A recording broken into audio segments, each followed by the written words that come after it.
everybody. Welcome to Camel City Chat. I'm your host, John McPherson, and I am here with Jack the J. Dudley Watts Jr., County Manager for Forsyth County.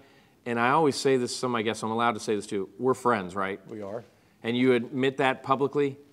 I hadn't checked your criminal record lately, but you may want to do that. You may want to do that. You may want to do that. So we are actually, where are we right now?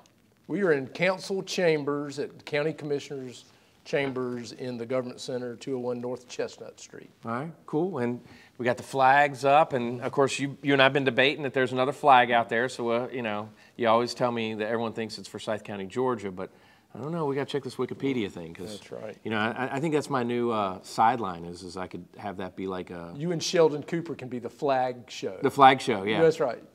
I cannot believe you pulled in Big Bang Theory on that. That's Good job. Right. Right. So. I got the three questions I always ask, so let's go ahead and get those out of the way so we can get to the good stuff, and that is, where are you from, and how long have you been in Winston-Salem? So I grew up in Sanford, North Carolina, so okay. I'm geographic center of the state. Mm-hmm. Been here, this is my third county gig. Right. Hopefully I can stick around until so it's my last county gig. Right. So I've been in Pender County for a couple of years, Granville for about 10, and I've been here about 14. So Pender was assistant. Mm-hmm. Granville, you were county manager, and then we hired you away from Granville. All right. So and now, don't you take Joins' way of getting out of this question, Mayor Joins? Okay. So, what's your favorite place to eat? My favorite place to eat. You know how them politicians are. You know what they do. Yeah. Oh, there's so many great places to eat around here. So well, I could say something like my wife's a wonderful cook. Yes. So my dining room table is my favorite place to eat. Well, you better say that anyway. That's right. That's right. Although she actually hates to cook. But what are some restaurants that come to mind? You'll find Kathy and me at J 4th Street and. Jeffrey Adams? Jeffrey Adams, yeah.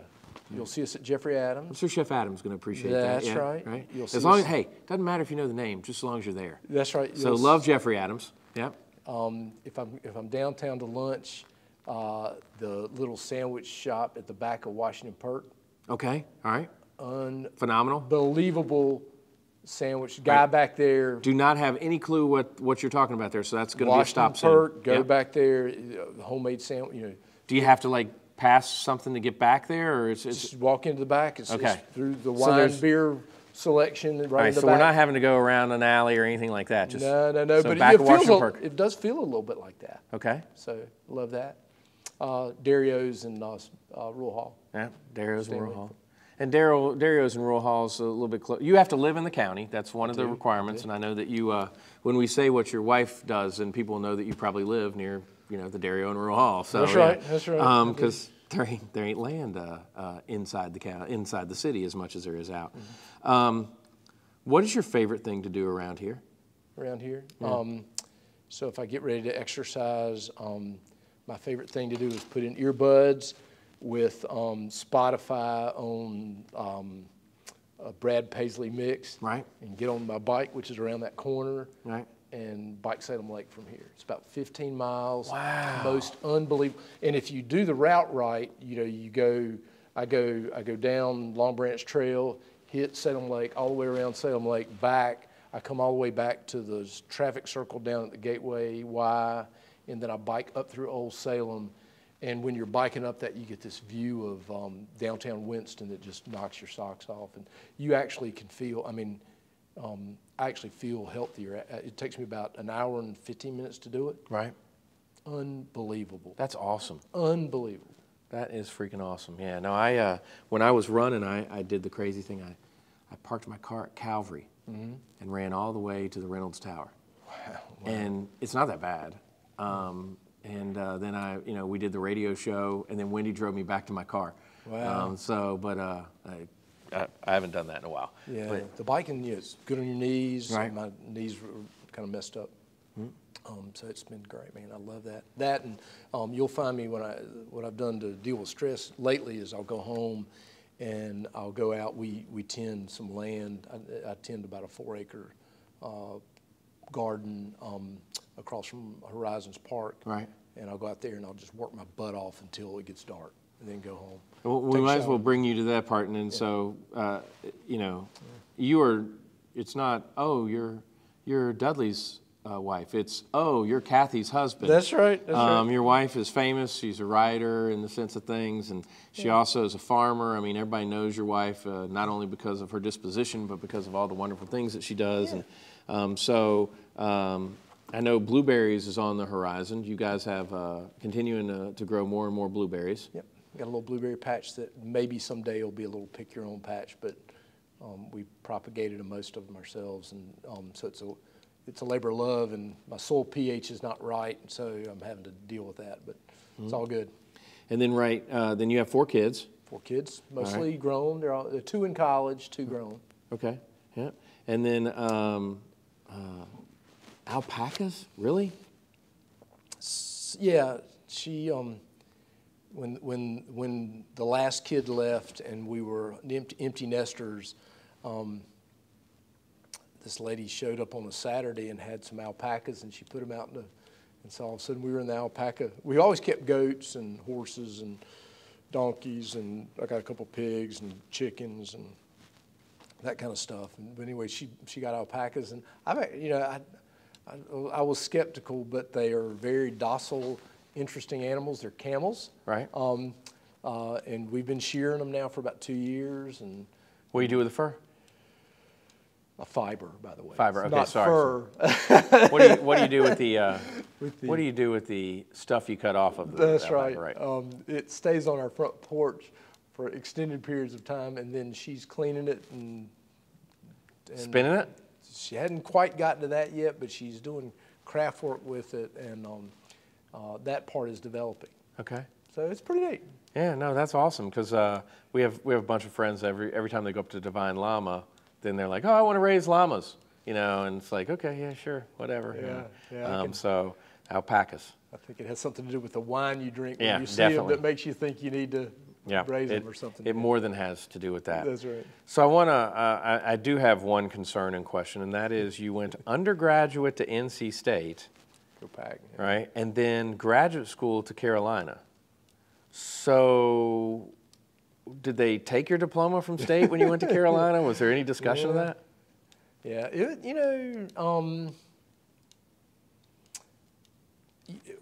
like a lot of people coming out of high school, I didn't really know exactly what I wanted to do. I was dealing with, my dad had passed right when I was in high school, and so I was trying to figure all that out, and so State was a thing to do after high school, and when I worked for 3 years here in Winston, actually. Got out of State, moved here, and so worked in this community, just trying to figure out what I wanted to do with my life. Figured out that I was probably called a little bit into public service, right. And so applied to both State and Carolina MPA school, Master of Public Administration school. Carolina accepted me. It's the 3rd ranked MPA school in the country. State put me on the waiting list. So there you go. Yeah. That's right. But now so App has a good MPA school, right? App's got a great MPA school, and they're doing a great job of training town managers. It's like they just put, Hank, Tony King. Yeah, all over the place. Rick Beasley. I mean, it's just, they have, and I mean, it's a good school, but I mean, everybody goes to Carolina for either a management update or things like that. I mean, they're just really well known about it. Yeah. Yeah. The coolest part was what they used to call the Institute of Government. Taking some classes there. Yeah, it was formed there, and so it was on that campus. So clearly, having that as part of so the folks who taught my MPA classes at Carolina were also the people teaching the practitioners out there, and so that was very helpful. But I didn't go straight into public service. I left graduate school. And I actually got picked up, because I'm more of a private sector guy anyway, I got picked up by a consulting firm, and I did local government management consulting for 4 years before I actually got into this. So I just think there's a wonderful thing out there for you, and I have several friends that are in the same business. And it's like, do you form a consulting firm and just like almost be an innkeeper? And basically what that is let's say that Dare County needs an interim manager after you retire, and I don't know how much longer you're going to do this, but after you retire, do you just step into that for 6 months and hang out there, and then you know, I mean, there's some good money in that. Yeah. But then you get into, are you messing with your retirement and stuff like that, which I know is huge. And in North Carolina, you do. So, but there's something called the Range Rider program. You can make essentially half your salary, half your retirement, or half your original salary, and still Not mess with it. Not mess with it. And there's a Range Rider program that advises managers through the association and through the League of Municipalities. And then they do connect managers. I'm not sure what I'll do when that time You're comes. going to work for Kathy. That may drive me to go do so. I don't know. We'll see. But right now I'm the laborer on the farm, so and it's keeping me in decent shape. What I will, and why I wanted to talk to you, because besides the fact we're friends and it's great to see you all the time, and you've been on real estate radio so many times and given us updates on things. What I want to explain to people is, what the heck do you do? Okay? Because I mean, all right, so you're the head of the county, so are you over like the sheriff? Are you over like the school, the administrator? Because they're all county offices, but you're really not. But so what? Okay, you have 7 bosses, correct? That normally sit at this right. table. So and that's where we are. So we're sitting here. So the 7 people that sit here represent the county, and they hired you. And of course, the old joke in management is that, and I knew this from when I was on Louisville County Council, is it takes 7 to hire, or a majority to hire and 1 to fire, because everyone just gets sick of the one person complaining about it and just says, let's get someone else. So with regards to what you do, is you handle a whole bunch of things. But can you explain to, let's say I don't understand what you do in this county manager, a manager, administrator, et cetera, what you do, and break it down that way for us? Yeah. So counties, the 100 counties in North Carolina are all arms of state government. Right. So they are created by the state to do mandated kind of services on behalf of the state. And so and if you think about North Carolina, North Carolina is largely a rural state, and so we're in an urban county. But in most of North Carolina, counties really are the only local government sort of service provider there is. A little different here because we share duties with the city of Winston, and this community cooperates with that sharing probably better than any place in the state. But it's really your public, it's the provision of your public services, partly as an arm of state government and partly as an arm of things that counties just want to do. So the county manager role is really sort of the CEO of the public services, and so there's sort of the business management budget piece that I do on all that. Right. And then there's the policy, the working with the board on the policy development side of that. And so I'm sort of that go-between between the management, and I've got great folks that work here, so they help me with that. And then I sort of take the collective sense from the board about what we want to do and how we want this community to be. And it's the statutory responsibilities for the school capitals, the school buildings, right, the community college buildings. The curriculum for both of those are mostly a state responsibility. It's the ambulance system, it's the library system, it's the law enforcement under the sheriff, it's the courthouse facility side of things, it's public health, so the middle of COVID-19, that part of what we do in county. I have a feeling we'll talk about that today. We can talk about that. Social services, so it's that economic safety net that the state has. It's the register of deeds, and it's all the other things that we do in county government. So it's a bunch of stuff, and it's like I said, it was a little bit of a calling. Do you kind of have a graphic of that shows all that stuff? Yeah. All right, let's put that up on the screen here real quick. Okay.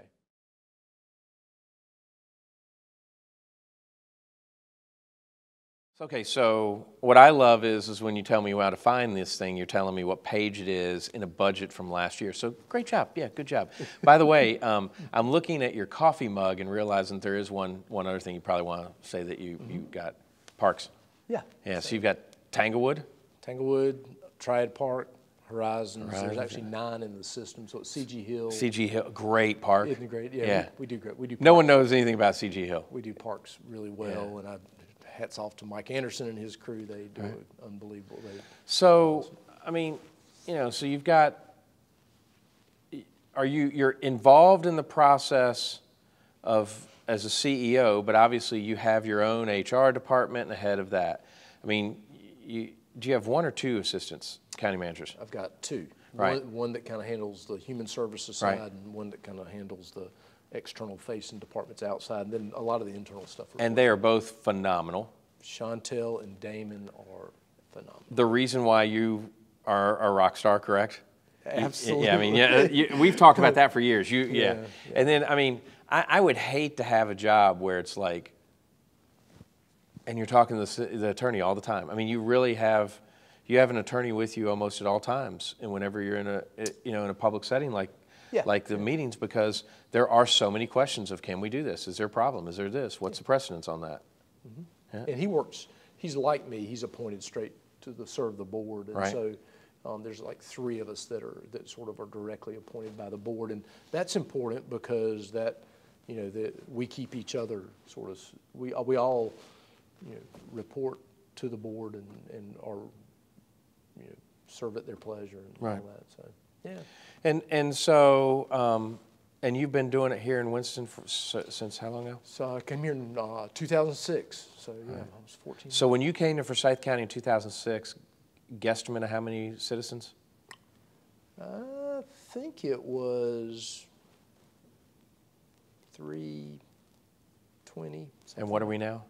385. It's amazing. What do you attribute that growth to, you think?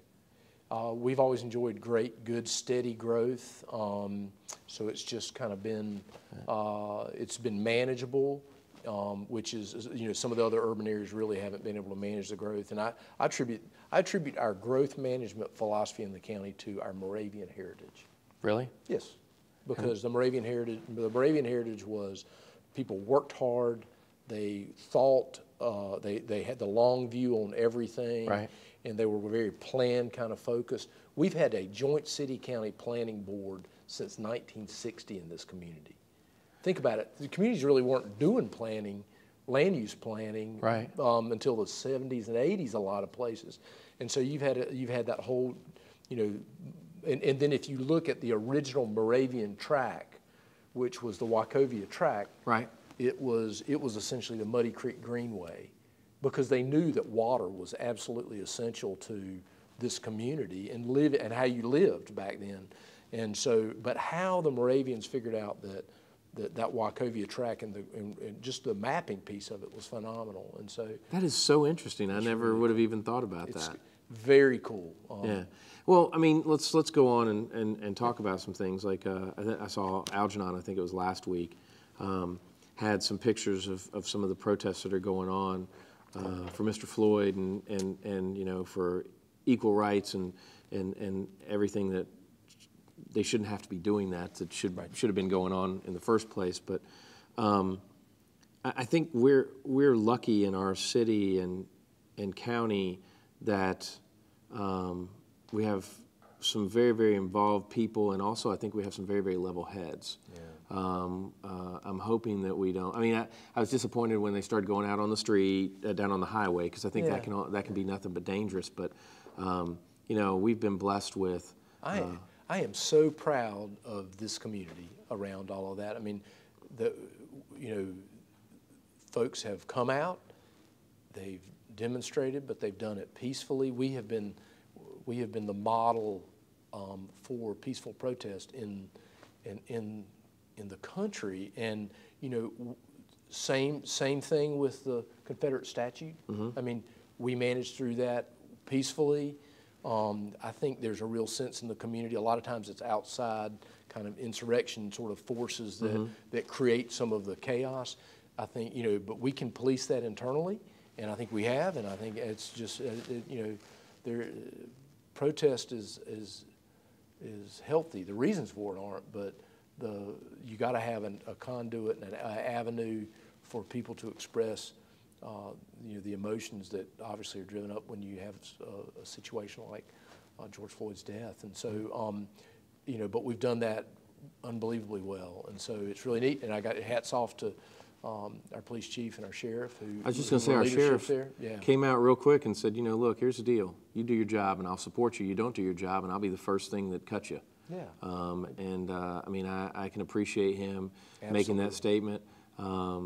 The Confederate statue, it was interesting, you know, we saw all the horrible, you know, demonstrations and things going on in, at Chapel Hill with Silent Sam, and, you know, just national news. And I was at a meeting, and one of the council members said, that's the phone call I was wanting. I'm like, what?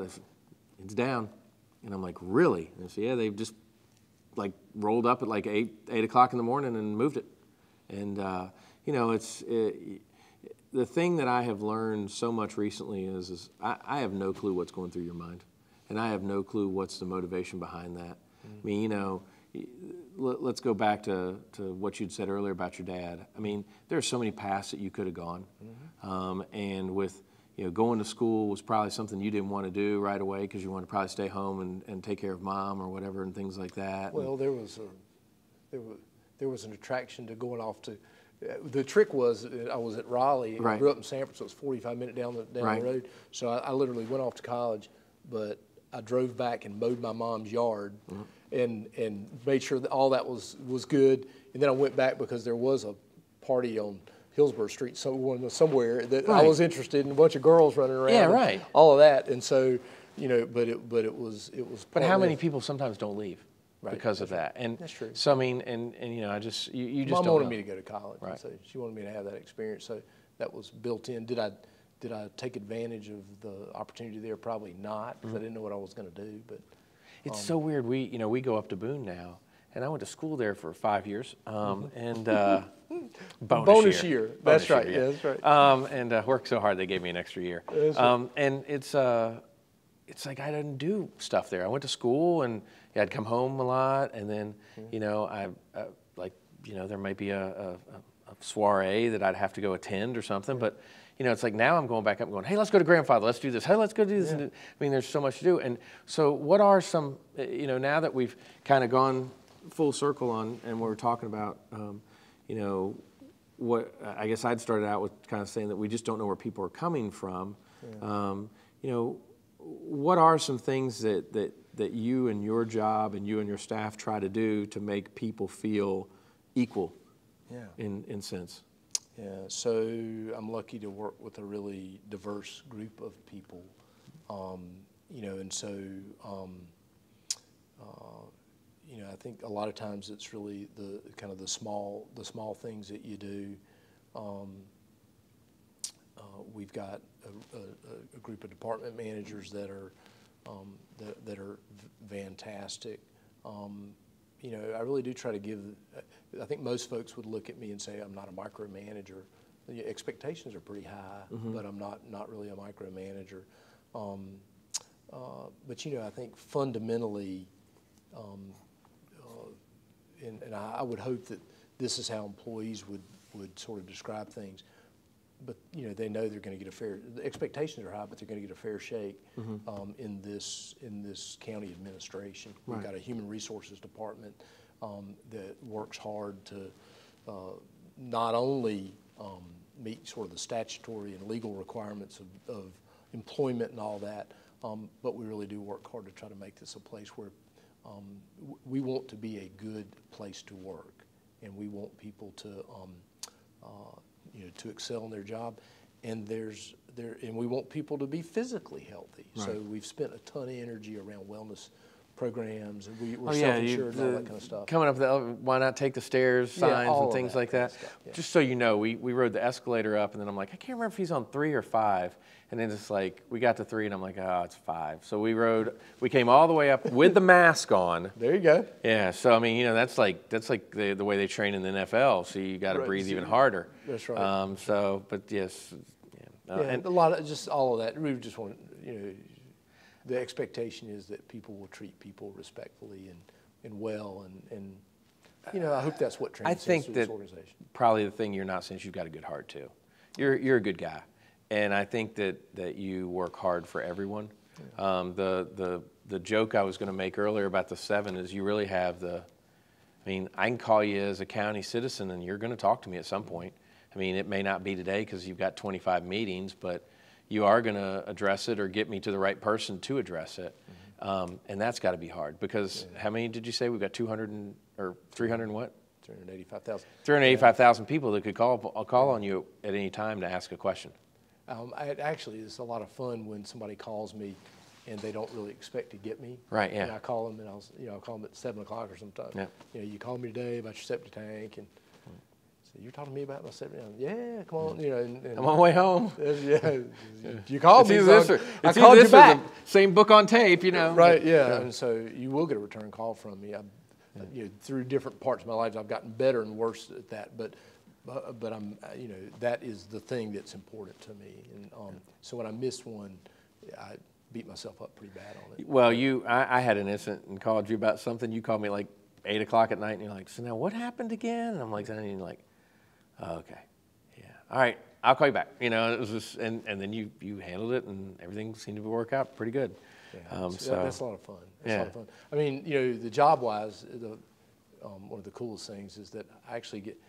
You asked me if I like my job. I actually get to come to work in this job and think about how can I make my community a better place every single day. What a blessing that is. And so, I mean, it's just the coolest thing. And yeah, so sometimes I'll talk to students or whatever, and I really wasn't a government guy. I was more of a private sector guy, but that's kind of what got me. I think the thing that has been interesting to me is like, I called you.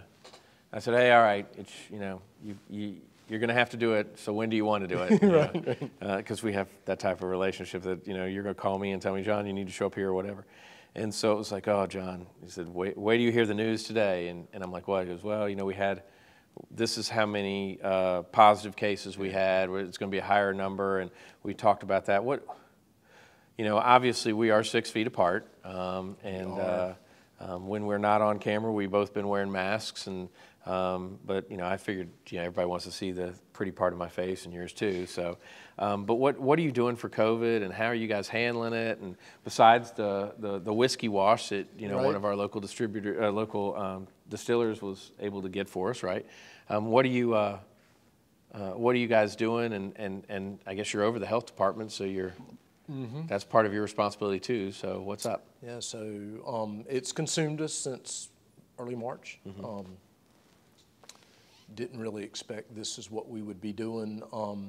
Both on, it's got a couple of different facets. It has the fact that emergency management, in public health, we've got an emergency operations center. So we're in a state of emergency operating through all through that paradigm.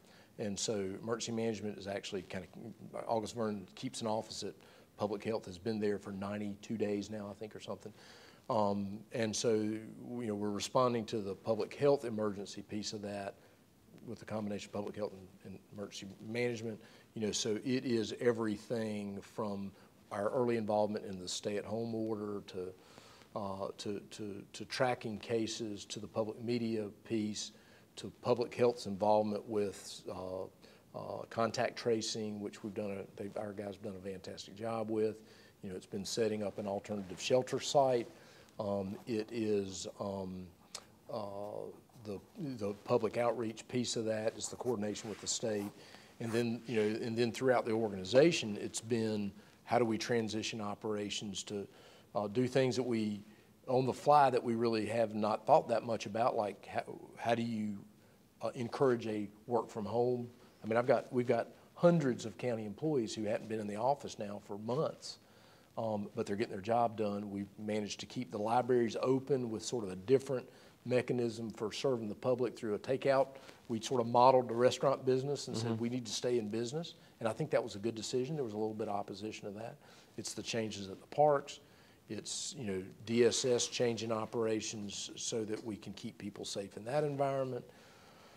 The one thing that didn't change much, interestingly enough, was emergency medical services and the ambulance system. And Tim Black is a great, great man. He runs that system. And he said, he said, Dudley, he said, we always go to calls ready with the understanding that people have something we don't want. Yeah, no, and it was interesting when that all came out. I'm like, Don't they realize that now? I mean, you don't do mouth to mouth without the plastic piece. Yeah, I mean, there's lots of that. There's all kinds of stuff that so that's the prevention of transmission of communicable disease is part of what they do all the time. Did this make it trickier? Absolutely. You know, did it change how we interact with the volunteer fire system, which is kind of funded by the county and all that? So there's a lot of stuff, and I got to hand it to Chantel. Kind of actually got the job as an assistant county manager and the consolidated human services director like in January, and she literally so she had to transition from being an HR professional to a human services professional, and she's done a fantastic job. But I think she was in the job 3 weeks when this thing hit, and it's all been, you know, a lot of that leadership has been on her. And to be honest with you, if I had not I'm not sure how I would have handled it, because that position was kind of vacant. It was open. Now, you would have had to do that. It would have been terrible. And she's done great. And I tell her that, and she knows it, and she's good. So people can learn more about your team and everything. I want to give this website here real quick, www.forsyth.cc. Yep. Okay.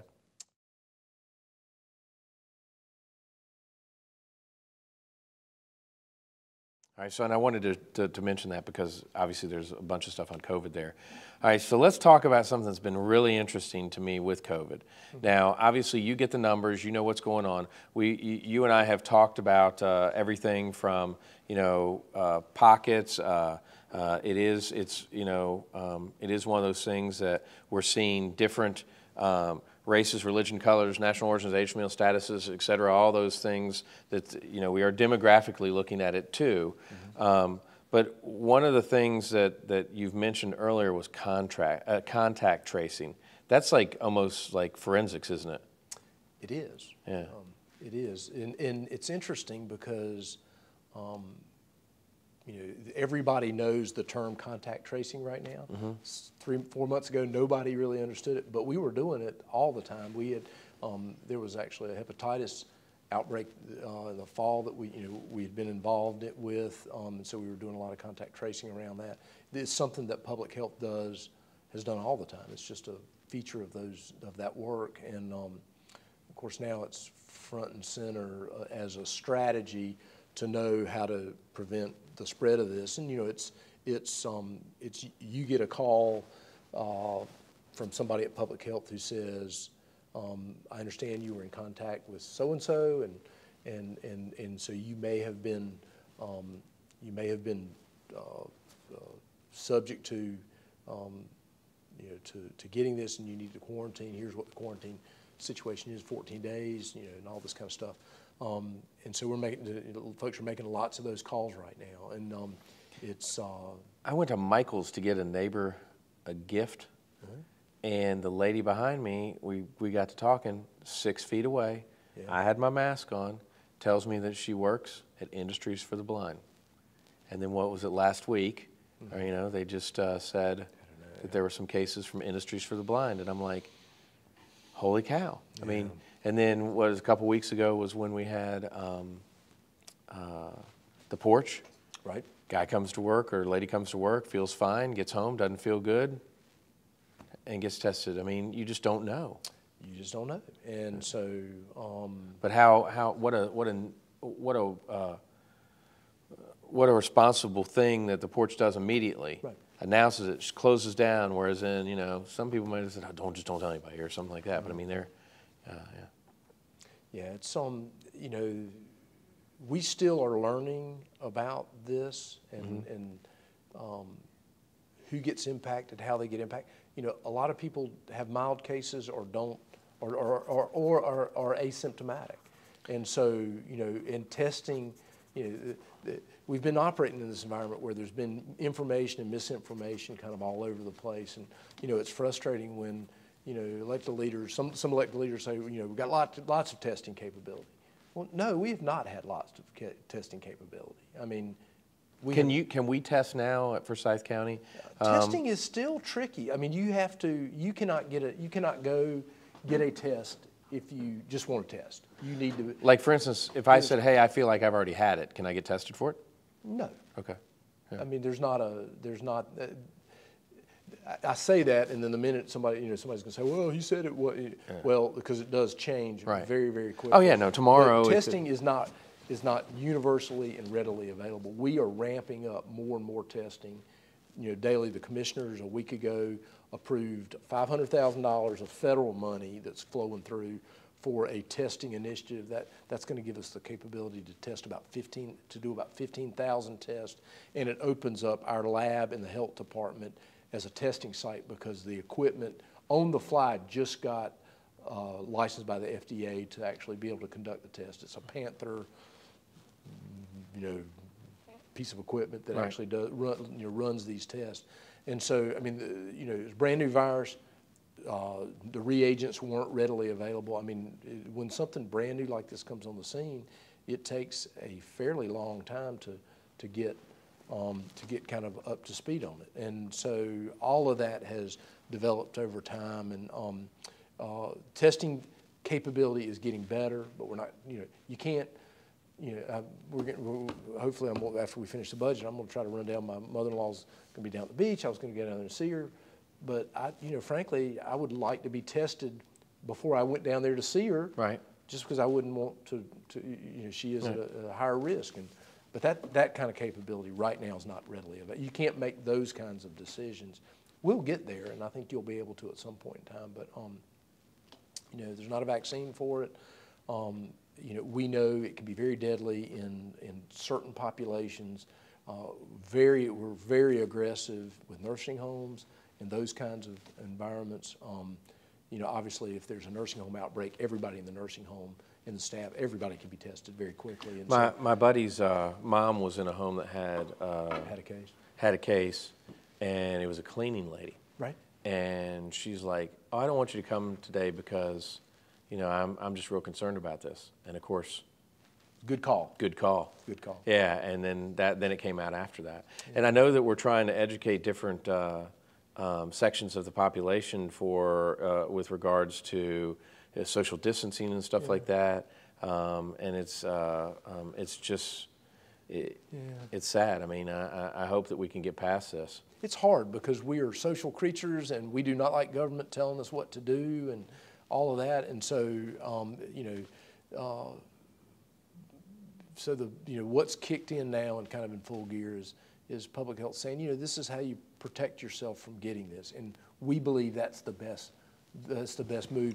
And I actually said this, and Julie Freischlag actually and said that's a good way to look at it. What I would say to folks is, assume everybody you come in contact with has it, or assume you have it, and you don't want to give it to anybody. That's right. But if you assume everybody you come in contact with it, you'll protect yourself and them. And if everybody can do that for a period, we'll get this kind of we'll do well despite the fact that this virus is out there. It's going to be with us until we get a vaccine. And fundamentally, I think it's just going to change all of our psyche a little bit. Is the handshake gone, do you think?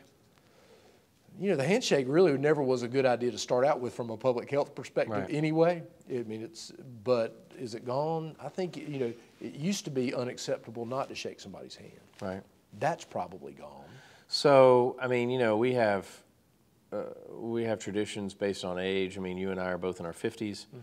Kind of hard not to shake somebody's hand. Exactly. But that might be the thing that does kind of transcend this is, when I see you, we'll do an elbow bump or something. Fist bump or something like that. Yeah. So I love, do you know who Mark Roper is? He's the NASA scientist. Yeah. All right. So I love so he's done one on germs. And so he puts powder on a kid's hand and they shake hands. And when they get to so it's one kid shaking with 5 other kids. When they get to the end of the fifth kid, he has something on his hand, right? Mm-hmm. Then that kid goes to the end, and there's another 5 kids. It gets to the 9th kid, still has something on their hand. So I just don't know if it's going to happen. And I mean, what's going away? Are we going to have football this year? Do you think there'll be college football? Do you think that there's going to be pro? I think there'll be pro football. I just don't know if it'll be within the stadiums. NASCAR's number 1 sport in America right now because it's the only thing on, and golf. I mean, but I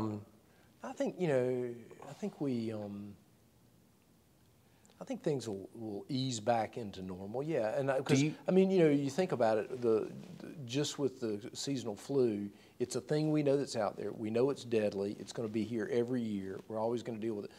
But we don't shut things down. But we do try to tell people, get the flu vaccine. Sometimes the flu morphs or whatever. And so, what was different about this was what drove, there's all kinds of conspiracy theories, but what drove the stay-at-home, what drove the economic impacts was a fear that the hospital systems were going to get overrun. Mm-hmm. And at least so far, the hospitals are okay. I mean, well, yeah, like except for New York and stuff like that. I mean, that's been crazy up there. That has been crazy, but that's what we were trying to prevent. Right. So the day I'm sitting in my office and I get a call from Dr. Freischlag and Jeff Lindsay, and they said we need Forsyth County to do a stay-at-home order. I was like, what? Mm. And I said, well, you're going to need to explain that to the board. So they did. Mm-hmm. We had a board meeting. The specialist came in and said, here's why you need to do this. And so the board did it. The governor followed. Yeah, because I know Winston did it, then you guys did it a couple days. We were all being talked to by that hospital leadership, and that was really trying to avoid the New York thing, and it worked. Mm-hmm. And so we did it. And now, how do you responsibly get things back in shape? The key word's responsible, because I will tell you, I think that I think the cage lion is sick of being caged. Right. And I'm starting to see that more and more. As you ride your bike, mm-hmm. You got people hugging each other. You got people. I mean, it's which as long as they live in the same house, I mean, that's good. Everybody needs to hug. Yeah. So, what you don't want to do is you don't want to, you do not want to spread this thing, and the state guidance and Dr. Mandy Cohen's a neat lady. Right. I've had a chance to meet her a couple of times. She's like the girl next door, right. But really smart. Right. Girl next door, and she's they've been practical about this. We just need to. We need to listen. They don't want to shut anything down.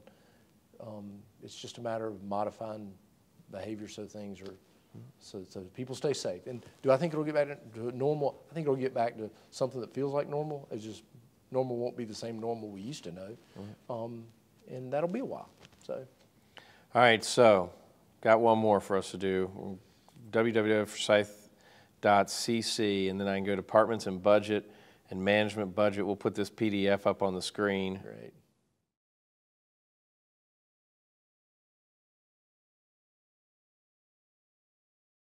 Hey everybody, guess what? Technology stinks sometimes. So we do this wonderful interview with my friend Dudley, and then all of a sudden the last whole section of the show, so we had 3 sections, it disappears. So Dudley, you were so kind to agree to do this, and I was gonna wear the same shirt so I could say, why'd you change? But I noticed you still got the tie on and everything. So we've talked about so many things, but I still wanted to finish up and take the opportunity for people to get to know a little bit more about you in the final questions that I always ask. And also, we've got an update, 2 of them, 2 very important ones. The first is, I went and had a sandwich at the restaurant since our last interview. So it was great. They've got Blenheim's ginger ale too. So I went in, walked to the back, masked up, everything like that. They had a special on chicken curry, so I tried it. It was good. I messed up. I was going to get chips, but I thought they were chips, but they were actually cheese, like Cheeto Puffs or whatever. But so went to the car, had it. It was great. So great recommendation. Good place.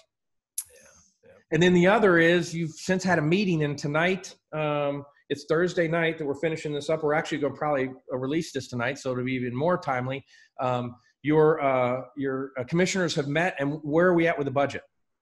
Okay, so the board adopted a budget that's really kind of a continuation budget, just because the impact of COVID-19 has impacted sales taxes. So we're sort of kicking the can down the road a little bit, but there is a 1 cent tax increase in this budget. 1 cent tax decrease. So the county rate will go from 75.35 down to 74.35. And so a little bit of relief on the property tax bills when they go out in August. And then it's really a hold the line budget. We've had very few increases across county departments, mostly decreases. So there's some pain that was felt kind of across the board. It's not a good budget from that perspective. No real growth initiatives. We're just trying to hold the line, see what happens with sales taxes, take another look at it when we get to November. And then the board's actually directed us if sales taxes comes in higher than expected, really to kind of open up sort of a mini budget process in November.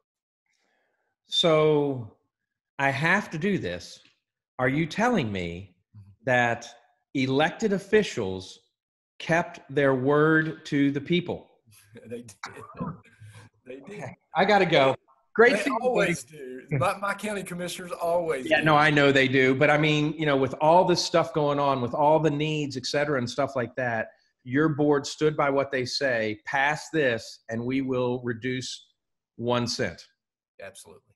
That's phenomenal. And that's great work on your behalf. I'm sure that there's going to be some tightening out there, and people will learn to work with them as we come back from the COVID delays of things.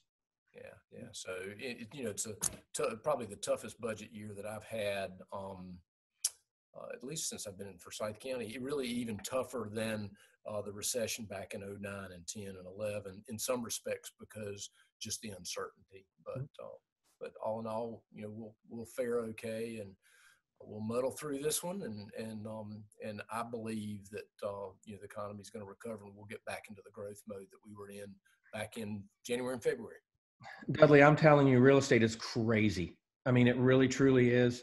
I don't know if I mentioned this to you. Brad Hunter, a buddy of mine with Hunter Property Management. I think you know Brad. He had 30 offers this thick on one property. Wow. He said, it's like it takes 3 hours, because you have to review every offer presented has to be presented, or given has to be presented. So it took hours for them to go through everything. They had to do spreadsheets on them and stuff like that to figure out what was the best one for his clients. Yeah. But also since we've talked, there's been a couple things that have happened. Again, we're both proud to say that Winston-Salem has protested and been respectful.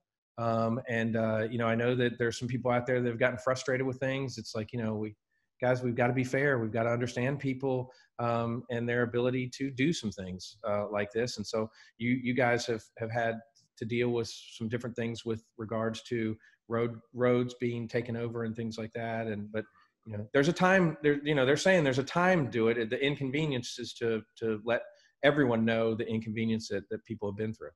Oh, sure. Yeah. We're a nation that, sort of protest is kind of built into our DNA, and it's built into our Constitution around the right to free speech and all the freedoms that we enjoy. And so, the hardest thing to see is to know the COVID-19 epidemics out there. And when I put my public health hat on, know that it's really not a good idea to be gathering in those large groups like that. But people have the right to do that. They have the right to assemble. It is good to see so many of them wearing face coverings. But the large group is a public health concern, but it is sort of built into our DNA, and it's a pressure relief valve that our society has, and every community deals with it differently. And I think we talked about it a little bit before. Our sheriff and our police chief have done a great job. County commissioners came out with a statement. So they came out, expressing concern and frustration and anger over George Floyd's death. And so, all that kind of helps, I think, as the pressure relief, as the pressure has to be released in a community. Well, I made a mistake. There was a third thing that we had talked about that I cannot thank you enough for putting me on the email list to learn about the new cases of COVID. Very informative. As we talked about, in earlier in this interview, thank goodness that you've got her in that position. She's doing an excellent job, as both of your assistants are doing. I feel really lucky to have the three of you all in that triangle of of power, leading us through all this stuff. I know you're giving. It's not power. It's probably responsibility or whatever. Yeah, right. But no, it's you guys are doing a great job. So I want to make sure that people know that. All right, so got 2 questions left. Got a few minutes before I know you're doing this in the middle of the workday. And so the first one is, and this is the hard one. What does Dudley Watts want to be remembered for? Now, this isn't, I'm saying that you're passing away. I mean, the retirement of your career, as you've told me, is within 20 years. So what do you want to be remembered for? Yeah. So, it does feel like this is a eulogy, but so we do need to rethink that whole thing. But I have throughout my career really tried to be sort of the low profile guy behind the scenes, and so I think I want to be remembered that I helped a board achieve improvement in the community, and helped facilitate good things that happen. But also I never have really needed a whole lot of credit for anything, because I don't really do anything other than help other people do things. And so and plus credit's expensive because you got to pay it back somehow, I guess. I don't know, but I think you're a coach when it comes to a coach is a good mentality for a manager, because really don't you think? Yeah, I think so. It really is more of a facilitation role, in just kind of facilitating what's going on in the community versus what's going on in the department, and then with the elected officials that really represent, and really the power is in that group. And I am just so fortunate to work for a group of county commissioners who don't always agree, but they disagree very well. And it's just I had been blessed in a career where I've always worked for a great group of county commissioners, and it's just not all county managers and city managers out there have that same experience through their career, and so it's been good. It's been good, and I hope people look back on I've been here 14 years, and so whatever time I have left in this, I hope people look back on it and say, government was honest, responsive, and good government existed during this period, and I think it has. And kept their word. Yeah, there you go. They kept their word, buddy. That's going to go a long way. I just think that's going to be interesting how, but people have to be tolerant of that too. You kept your word, but we're going to have some programs that are going to suffer from it. Right. It's a balance. Yep. All right. So where do you want to see Winston-Salem, Forsyth County go? You've been here long enough that you've seen, downtown development, things like that. So what do you want to see besides the blueberry picking farm up in up there in the country with the not the llamas? What are they? The alpacas. The alpacas and the stuff that comes off of them that's not fur. That's right. Fiber. Yeah. Yeah. So I think that tons of progress has been made.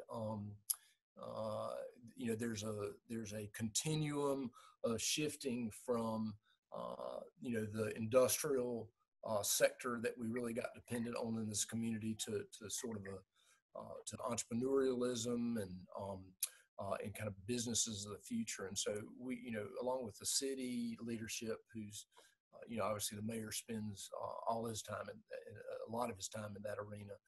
We've been, I think, good partners to that. And so you got this transition of this community into a knowledge-based economy. You've got challenges in the community around the K-12 system that need to be addressed, and lots of work and lots of energy across all the sectors have gone into that. So you want to see improvement in that.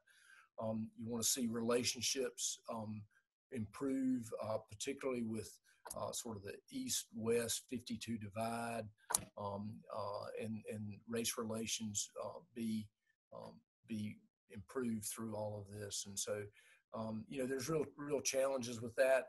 And what you hope is that that the economy of this community lifts all ships equally, and as we move forward, and that, you know, that we stay,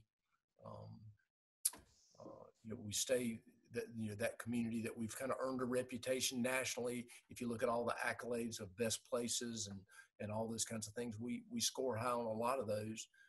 Two of them that we don't score well on is economic mobility, right? And then just the things that poverty bring to us, particularly when it's it's poverty that's kind of consumes areas of the county, and so when it's real centralized kind of thing. So we got some improvement to make there, but this community works better together, works well together, better than any other community that I know of, and I think any of them in North Carolina. That's our sort of standard asset that's carried us, and I think it'll keep on happening that way. So I'm excited. I think it is interesting. In Winston-Salem, the realtors and the builders get along, which doesn't happen. In North Carolina, the realtors and the builders get, the planning board in the city, and the aldermen and the county commissioners get along. I mean, it's just like, we're very, very, very lucky. And I think it's definitely, I know it's your leadership, and obviously Lee's leadership as well. Now, before you go, I do have something for you. Laura has made you something. I think she wants to bring it over here to you. Laura, you want to bring him the stack of pancakes there real quick? So, oh, it's a cake. We'll bring the cake over so we can say bye to Dudley, and so I can do that real quick. So bring that over here. Laura made you a cake. Oh, wow, Laura, look at this. I'm here. So get in there so everybody can see you. And then that's right. That beautiful daughter. Yeah, buddy. Oh, that's fantastic. Yeah. I'll save it for you. Okay. Please do. I am hungry, and it's about lunchtime, so I'm going to go. I know we're going for lunch. That's right. And I owe you lunch. And I just wanted to say to everyone out there, thanks for watching and listening to us on Camel City Chat. Our guest is Dudley Watts. Dudley is the county manager for Forsyth County, North Carolina, and a great friend and just an all-around awesome guy. I encourage you to get more involved in your county. Just go to the website. He's shared that. And, just thank you so much for taking the time today. And everyone, please like, subscribe, and share it with friends. Okay? Great. Thank you, John. All the best, buddy. You take care of yourself, okay?